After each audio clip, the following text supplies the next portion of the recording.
À quelques heures d'un déplacement en Arabie Saoudite, le conseiller à la sécurité nationale de la Maison-Blanche, Jake Sullivan, a déclaré que les États-Unis travaillaient pour parvenir à un accord de normalisation entre Jérusalem et Riyad.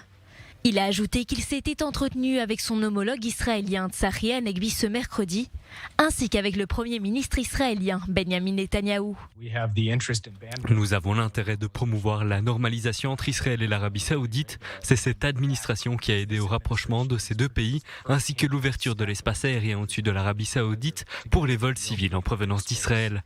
Parvenir à une normalisation complète représente un intérêt pour la sécurité nationale des États-Unis. Le renouvellement des relations entre les deux pays fait partie des priorités de l'administration américaine, principalement pour créer un front contre l'Iran.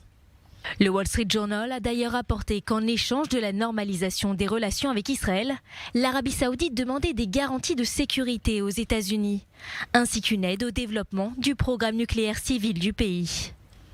L'approbation américaine de cette décision pourrait accélérer la course aux armements de l'Arabie Saoudite contre l'Iran.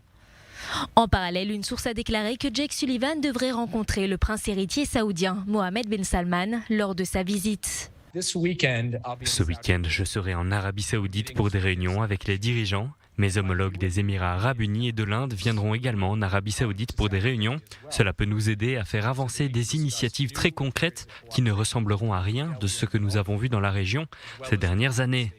Cette visite intervient alors que les relations entre Washington et Riyad ne sont pas toujours au beau fixe, notamment depuis la mort en 2018 du journaliste du Washington Post Jamal Khashoggi.